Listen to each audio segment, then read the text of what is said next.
Well, welcome everyone to our SC Awards panel discussion. My name is Derek Johnson. I am a cybersecurity reporter with SC Media, and today we're going to be talking about some of the most interesting emerging technologies that we're seeing out there today in the cybersecurity field. What sort of innovations are going to help us shape the future of security, and really just kind of how the community is looking to tackle a number of very important cybersecurity issues over the next decade.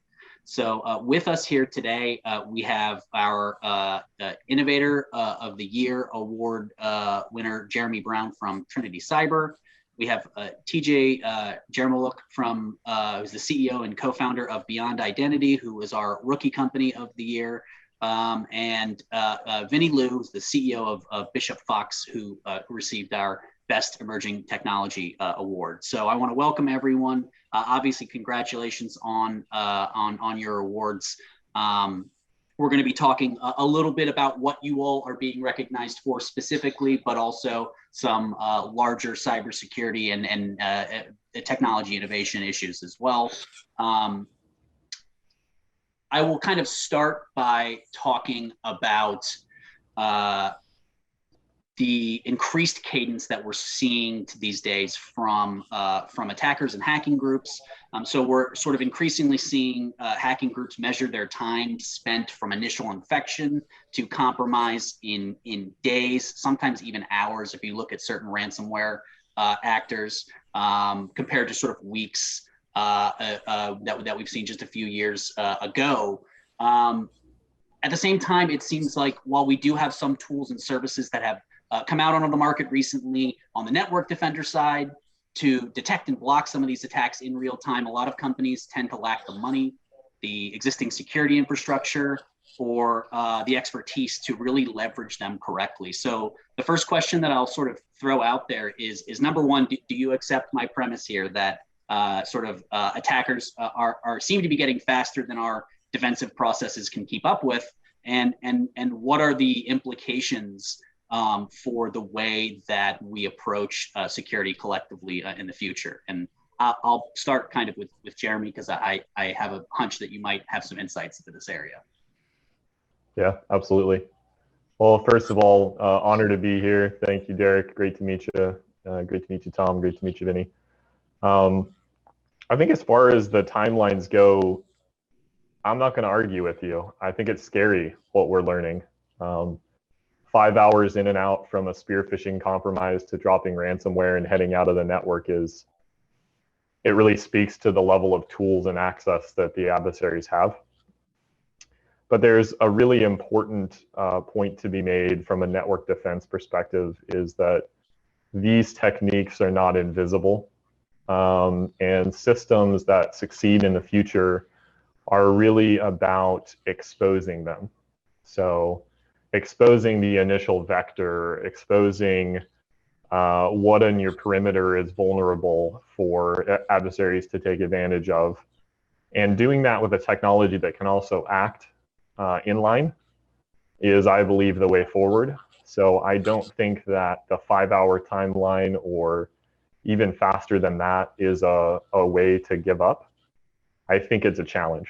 And from a network perspective, you need to be able to modify, replace, and remove these attacks when you find them. And I think that's a really critical piece of how we're going to turn that timeline from 5 hours to it didn't happen in a preventative capacity. TJ or Vinny, I don't know if either of you wanted to weigh on this one. Sure. And congrats, Jeremy and Vinny, on the awards. Very nice to meet you on here today. And Derek, thanks for having all of us.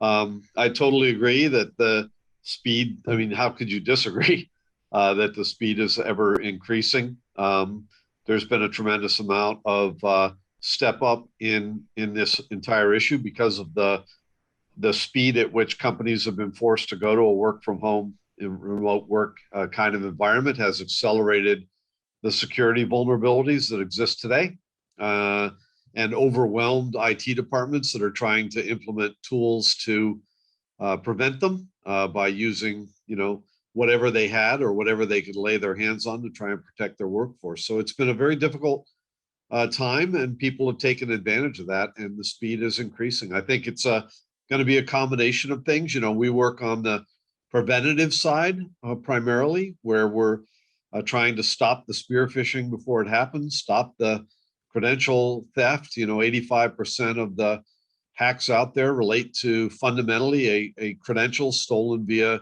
whether it's phishing or account takeover or social engineering or whatever it might be.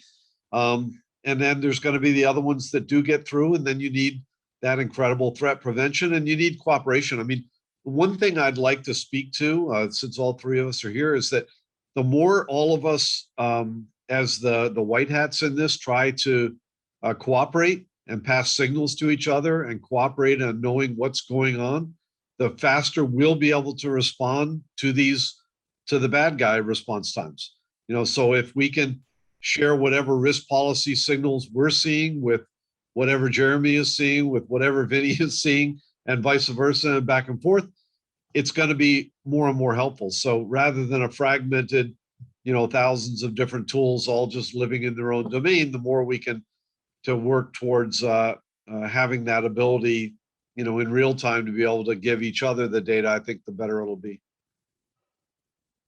Yeah, and on the detection side of things, it seems like a lot of our threat intelligence tools and processes we sort of rely on past indicators to predict future or identify future breaches. And on the one hand, that's certainly valuable. No one is arguing that it's not, but it's also a little bit like reading yesterday's newspaper to try to find out what tomorrow's news is, right?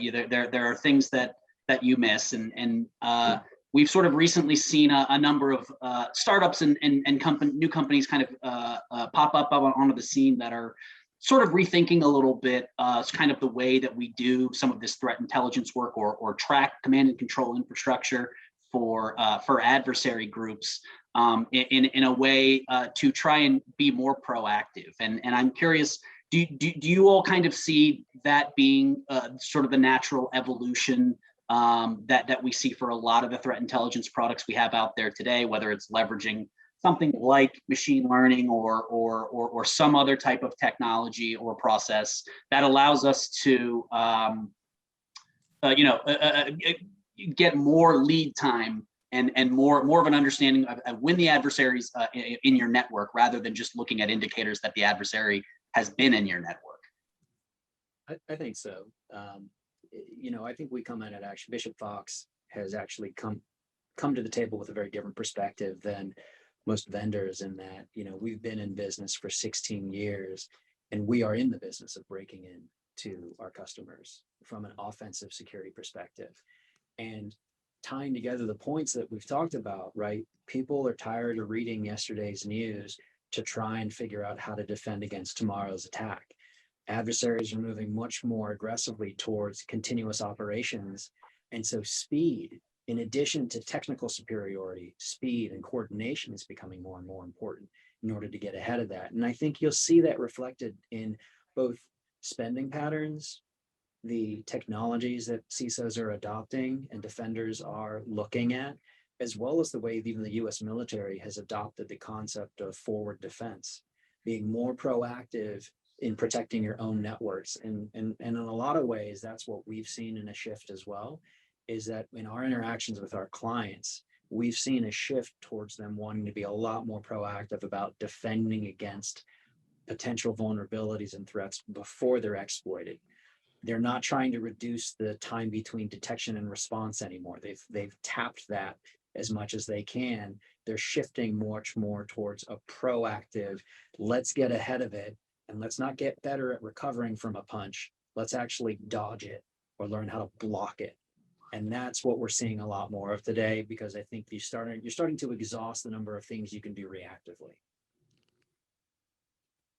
Yeah, I think that's a great point, Vinnie, and I'll add to it.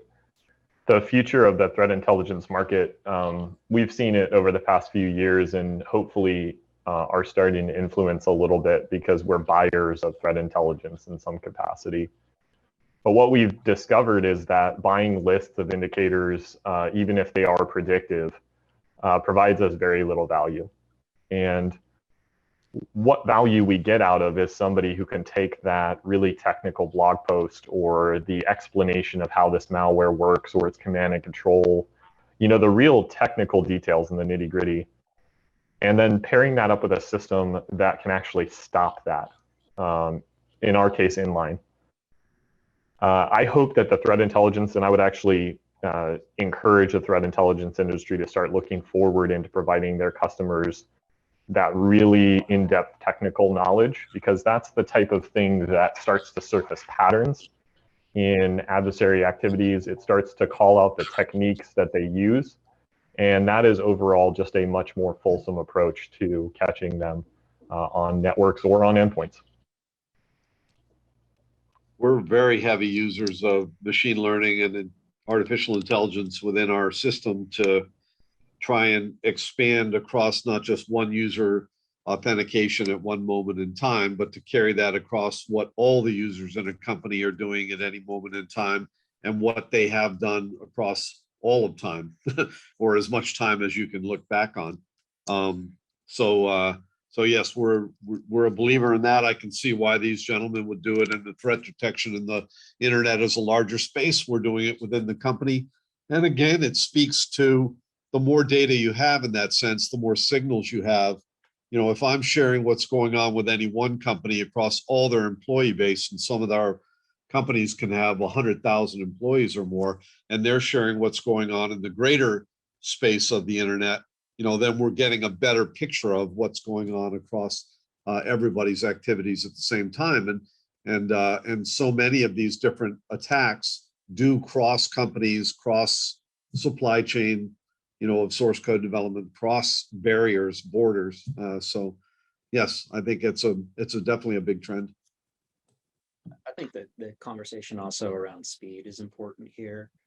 You know, because in addition to being continuous, one of the things that we're beginning to see from an attacker pattern perspective is that it's not opportunistic anymore. A lot of the work that goes into the defense of a network is all about getting ahead of the bad guys, because a lot of the work that they're doing is premeditated, it's pre-planned. They are priming the pump for the moment they have an opportunity to take advantage of a new exploit, that they are going to immediately be able to implement it and move to, you know, to their market, which is of course breaking in.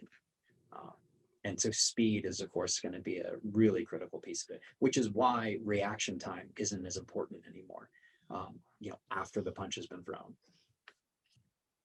Yeah, I mean, you're certainly seeing, I mean, or at least I'm seeing, you know, situations where a vulnerability will be, you know, a previously undisclosed vulnerability will come out, and kind of within days you'll see a sort of a proof of concept exploit, you know, out there on the market and kind of ready to go. So that certainly speaks to what we've been talking about in terms of speed.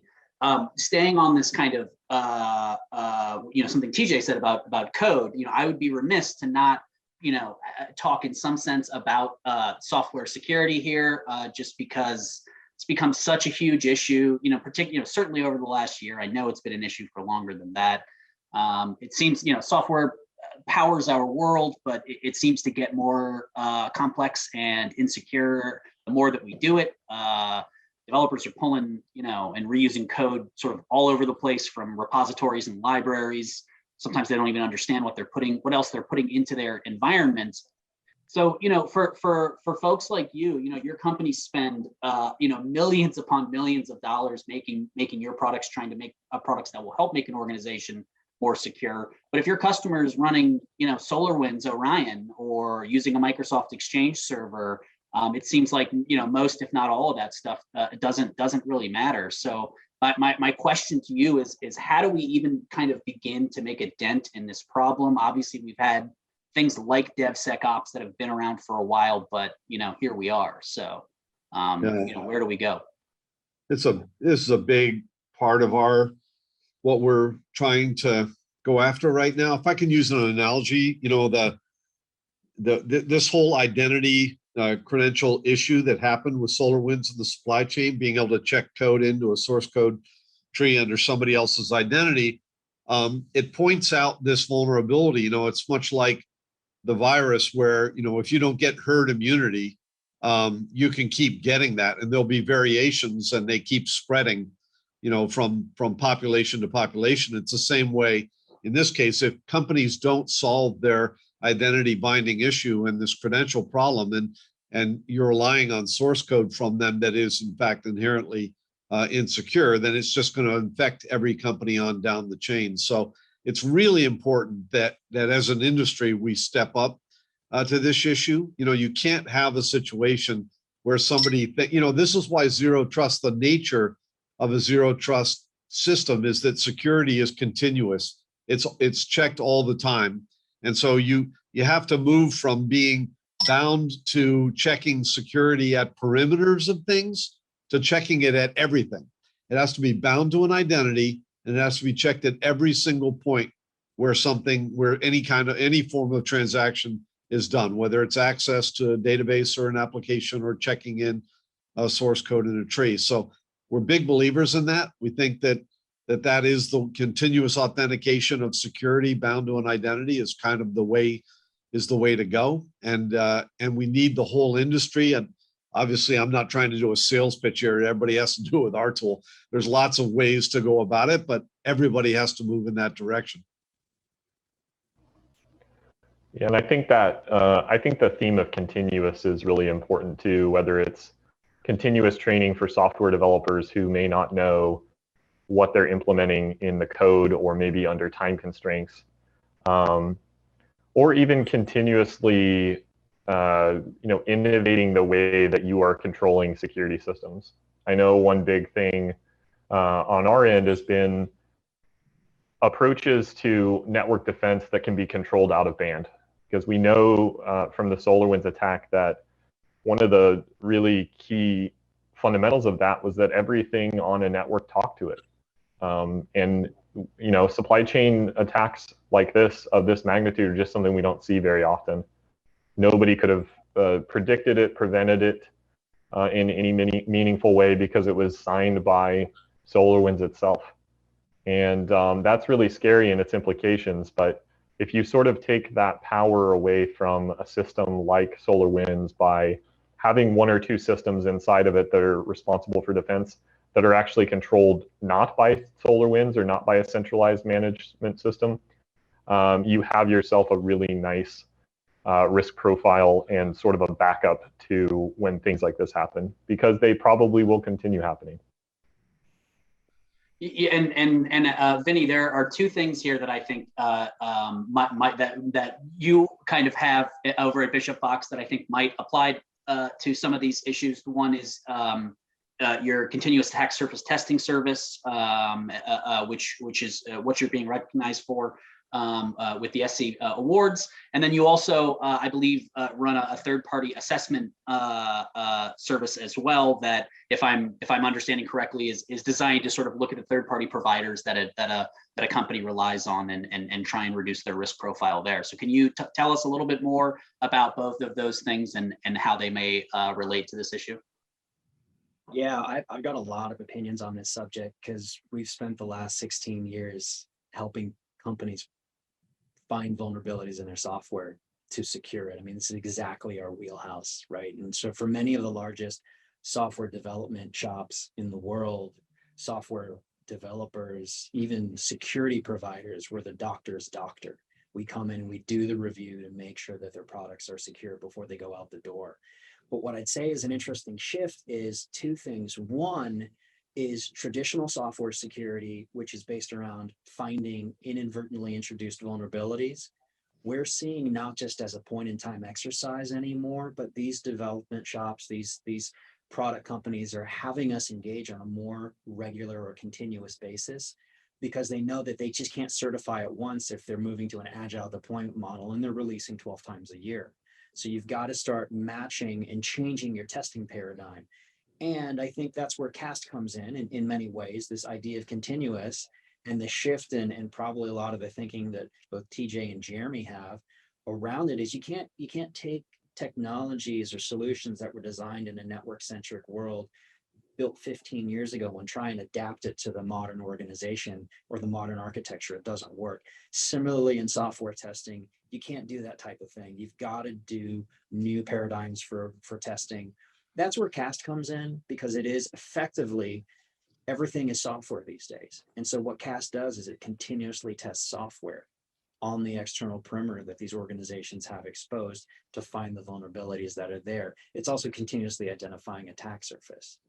But I do think the nuance here, and this is really important, and this is something the industry still needs to figure out and work towards, and I think it's a multi-layered solution like TJ alluded to, which is traditional software security is designed to identify vulnerabilities that are inadvertently introduced by developers. Malicious insertion of code, like what we saw in SolarWinds, is a different problem. It's actually much more akin to the type of things you need to look for on a system when you're trying to identify malware or malicious behavior. And so while there's a huge amount of work and investment that's been put into software security in a let's prevent developers from introducing flaws, a whole different lens needs to be taken when we think about, and I think lens and tooling and methodology when we think about software that is maliciously being poisoned by adversaries, especially nation state adversaries. And I think it just speaks to the issue that as software is eating the world, it necessitates that all software then be tested if it is becoming the underlying support structure for everything, both digitally and in the real world. Yeah, TJ, you kind of talked a little bit about some of the identity questions around attacks like SolarWinds, and you know, I think by this point, sort of everyone has kind of heard like ad nauseum about you know, COVID and the lockdowns and the large scale digital transformation that fostered, and as you know, as well as all of these new sort of or increased enhanced security concerns. One of the areas that I've seen a lot of conversation related to this is the way that it's changed the risk profile for a lot of, you know, legacy secure access identity management kind of approaches. So, you know, VPNs, for example, you know, might have been a fine option when 15 to 20% of your workforce was logging in with them. It may be less so when 95 to 100% of your workforce is using them. So these are things that, you know, you are obviously aware of at Beyond Identity, and I'm curious sort of what you think the overall impact from this past year is going to be on the way that we leverage identity management and access technologies in the future. Where do you think we're going in this space? Yeah, thank you. I loved what one of Vinnie's analogies that he just made about, you know, trying to use yesterday's network tools to solve today's issues because things are changing so rapidly, and trying to use VPNs to solve this issue, you know, as a tool when it existed, that was great. And I know it had a very useful purpose, but you don't use that when you have all of a sudden 50,000 employees logging in from home, and your C-suite isn't going to be using VPNs and remembering long passwords and rotating them and doing, you know, carrying tokens around and all those kind of things. They still have passwords. You know, SolarWinds happened because somebody got a credential at that company that they weren't supposed to have and logged in. Then they got an admin credential, and then they spoofed another user to check code in to their source code tree so that they came across as that developer's identity, so that code looked like it was perfectly acceptable. As Vinnie pointed out, it's a malware, more of a malware thing. It's not a you know, an error somehow somebody purposefully used somebody else's identity. So it all came from getting a bad identity, getting a credential incorrectly to get into the company, getting an admin credential, getting a developer's credential. All of those cases were getting an incorrect credential, leading to this thing that came downwind. Sovereign identity, which is a term some people have used ultimately, is the ability for you to, you know, be able to control your identity and what comes out. The flip side of that is for a company then to be able to rely on that, to have your identity bound in such a way that they truly know who you are. So when you know, one of the things that we provide is when you check code into a source code tree, we know exactly who that identity was, or what identity it was and what device it was. And it's constantly being authenticated against that, against everything they do, every action that they do. to make sure that it's consistent with everything that they've ever done before and everything that they're supposed to be able to do. So it's doing it at the moment, at the boundary, but it's doing it on a continuous basis, no matter where they go. And I think that's what's changing. That's what we're all kind of trending to, whether it's external threat protection, internal to the company, or the one-time use case of getting the identity through the authentication challenge. It's going in that direction. I think that's what's going to really enhance this experience and allow it, look, if we can knock out 80 or 90% of these issues that are coming up via the credential side, imagine the brain power of all these different companies being able to focus on a 10% of the problem and where that migrates. You get a huge catch up in where these things have gone. And you're not going to do that by looking backwards and using network perimeter tools that you tried to solve your on-prem equipment problems with 20 years ago. That's not the way it's going to go. Everybody's moving, not just hybrid environments, cloud native environments, private hosted, public hosted domains. Everybody's moving in that direction. We got to have tools that are acknowledging of that and capable of dealing with, as Vinnie pointed out, an agile, constant software release cycle, constant remote workforce. Those people aren't all going back to an on-prem network LAN environment. They're not going to do it. Companies aren't going back that way. It'll be much more fluid than that. We have to have tools that are fluid and continuous to be able to keep up with it.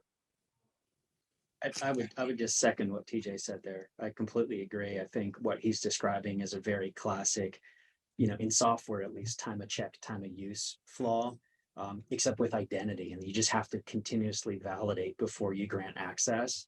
And we know that from software vulnerabilities already. And yeah, I mean, he's spot on there. And bad passwords and bad, stolen credentials and identity are, we say there's 5 ways you get broken into. That's one of them. And if you can solve that problem, you're taking care of a big piece of the problem all at once. Yeah, so I have another identity question, and certainly relevant to TJ, but I think probably relevant to you all as well, because this is something that obviously impacts a lot of business and industry. So kind of every enterprise and even a lot of households these days, tend to be flooded with IoT or internet connected devices. Yes, they tend to have poor security. I think we know that, but they're also especially at the lower end, hard to uniquely track and identify. So there are a ton of these rogue or shadow kind of IoT devices that are lurking in a lot of networks. I believe someone said earlier, when every device within a network can can communicate sometimes with an attacker. So I'm curious, when it comes to the developing a unique identity for some of these devices. How do we kind of solve or address this problem? I've seen some interesting research in terms of maybe leveraging things like radio frequency data to create unique identifiers for certain IoT devices. I know things are a little bit different over there on the enterprise IoT side, but how do we, I guess if you were emperor of cybersecurity for a day, and you were faced with this problem of just billions and billions of IoT devices out there connecting, potentially leaving an avenue for an attacker to come in. How do you solve the identity problem around that, or do you think that we have a handle on that? You don't have a handle on it. It hasn't even started yet. If you can imagine the difficulty of remembering passwords for 10 different, 20 different, 50 different apps on your iPhone. Imagine now having to remember them for your refrigerator, your baby monitor, your home security camera, your washing machine, every different device that is IoT and connected is going to have a password. I mean, that's an absolute fundamental non-starter. People are either going to not set their passwords or they're going to use the same one for all these things. Mm-hmm. And that's why and then they act shocked when, somebody broke in and was able to look through my baby monitor and see. Yeah, absolutely. Will they be able to do that? And it's going to get worse and worse and worse the more of these IoT devices that you have. You have to fundamentally architect that out of your thinking. You cannot take an approach that requires people to know and use a shared secret, a password. It's impossible. You're going to have billions and billions of different items of data out there on the Internet of Things. You better start from scratch in your thinking and stop thinking about about a password for any application or device. There's an important point, I think, there in obviously that's the future of sort of hoping that devices catch up to that. And I would love for that to happen. I'm with Tom on that one.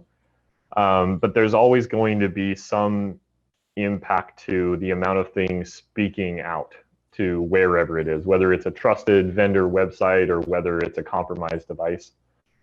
And I think there's a lot of power in the future of being able to control what these IoT devices send and receive in meaningful ways, like from a very technical perspective. And success stories like this will look like reducing the spread of botnets via careful control of network traffic. And obviously, if you can solve for an authentication problem where you know that an IoT device is speaking to a trusted place on the internet, really the challenge at that point is how are you verifying what's going on between the device and the trusted place? And for the most part, if you have the ability to stop or change that, you'll make a really meaningful impact on these kind of wide-scale attacks. And we see them in the media all the time. We see a new outbreak of Emotet. We see a new outbreak of Mirai. We see, somebody's toaster in Missouri has been turned into a ransomware vehicle. It's really crazy the kind of creativity that is happening, and it's just because these things are wide open.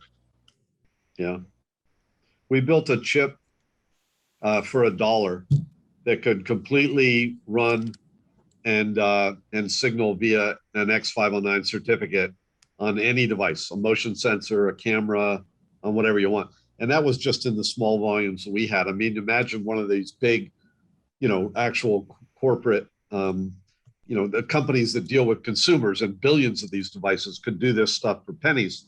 It's not that hard.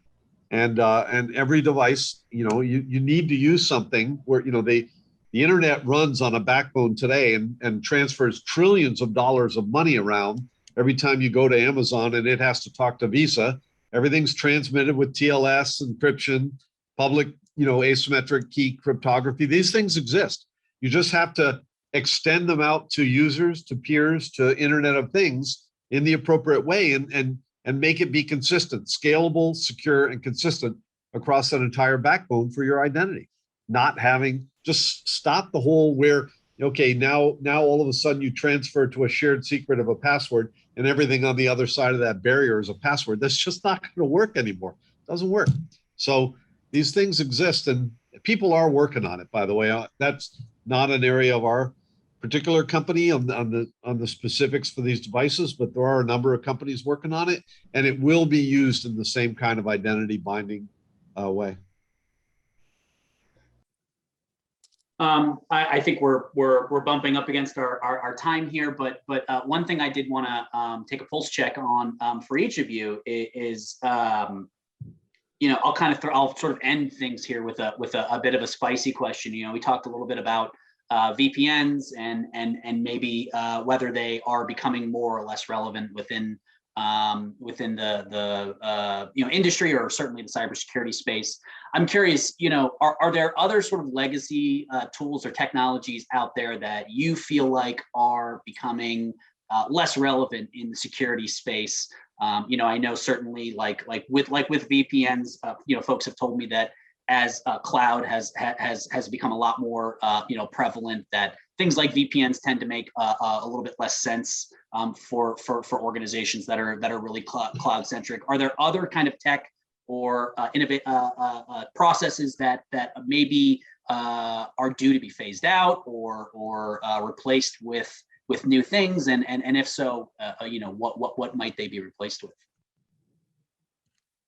I think this might be an opportunity to throw a little shade. Is that the?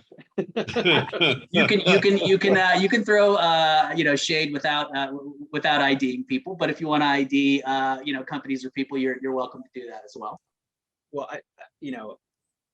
what we've developed at Bishop Fox is, our CAST solution, the continuous attack surface testing, was really designed to fill a gap that exists in the industry. We've done testing work. We are one of the market leaders when it comes to software security testing and penetration testing and red teaming.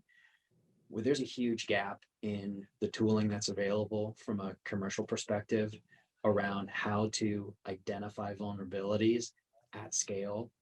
I think I've alluded to it previously, but a lot of what's been developed and is still used today, both for the network vulnerability management and the application security testing, is based off of testing paradigms and approaches designed 15 years ago in a more network-centric world, designed to test a single application at a time. But if you look at what people are deploying and the way that they're deploying it, and this is relevant, I think, to both TJ and what Jeremy are working on as well, right? The world has changed and the technology and tools have not caught up. And that's where I feel like the opportunity to use new testing paradigms, to adopt better ways of doing things, now's a great time to think about it. And that's where stuff like CAST comes in. Yep, Jeremy? well said. I think if I had to point the lasers at something, it would be the whole detection and response phenomenon. We've called out that the timelines are starting to not matter anymore, but that doesn't necessarily match up with where dollars are being spent and where people's comfort levels currently lie. There's no denying that it is really cool if all the background of who is attacking you and maybe the attribution and all of this really in-depth stuff, but it doesn't really help you prevent it at the end of the day. And that's what I'm working on changing, and that's what we're working on changing here at Trinity with our flagship service. We want a future where network threats are not only addressed with new and innovative technology, but they're completely prevented before they have an opportunity to attack someone. And that means inbound or outbound. So whether you just didn't receive that spear phishing email, or the exploit was ripped out before you opened it up, or your perimeter security devices, whether they're Exchange or Pulse Secure or Sonic Wall, you can actually finally trust them while you undergo your patch management cycle. All of this starts with saying that that detection only and response later is not the answer. And so we need to push very, very hard on preventative controls that are actually technically capable. TJ, we'll close it out with you. Okay, all right. Thanks. Agree very much with Jeremy and Vinnie, and appreciate all their insights today. In our particular case, it's simple. It's any of the tools that are relying on the fundamental underlying fact that people have passwords, then that's going away. Why do you need a password manager if you don't have a password, right? Why do you need to do MFA, legacy MFA, if there's no password there in the first place? They're all trying to Band-Aid on top of, we have an insecure password, let's add another layer of security. The problem is you add another layer of security and, we'll do an out-of-band text message to do a magic link, and then people do SIM swapping, and then that's another security hole. So every time you pile these things on, it's just another security hole. So the fundamental notion of getting rid of that password underneath, and instead using people's identity as their gateway through security on a continuous basis, gets rid of that class of problem. And so that's what we think goes away. Just continuing, SSOs got rid of passwords in the background for applications that hide behind SSOs, which is great. That was a great technology, but there's still a password to get to an SSO. There's still a password to get to a password manager. There's still a password to get to your PIM-PAM vault. Why do you need those anymore? And then if you get rid of those passwords, why do you need the vaults? Why do you need the management system? So That's the kind of disruption that's going on in our identity industry over the next couple of years, big time. Gotcha. Jeremy, you want to? Yeah, absolutely. There's, I guess, kind of a common theme, and I'm interested to see if Vinnie and Tom agree with me here. But the things that we're bringing, to market via technology, via service, all of these things right now sound like complete common sense. And the sort of challenge that I have for all of us is certainly back to Tom's point that we need to link arms and make sure that the integration of our technologies doesn't fall into all of the noise of what's out there today. Because the sort of the perspective of continuously testing your attack surface and your vulnerabilities, not using passwords as a method of identity and a mechanism of identity checking, and then actually being able to do something about these crazy network attacks that we read about in the media every day. All of this is hopefully a discussion that in 5 or 10 years, maybe sooner, we'll be sitting around and saying like, wow, that really was common sense. So I don't know how you guys feel about that. But yeah, that's what excites me. It really brings me to work every day. So awesome. Well, that is unfortunately all of our time. But Jeremy, TJ, Vinnie, thank you so much for joining us. Congratulations on your awards and your company's awards. They're well deserved. And I hope that the viewers at home found this discussion useful. Thank you so much.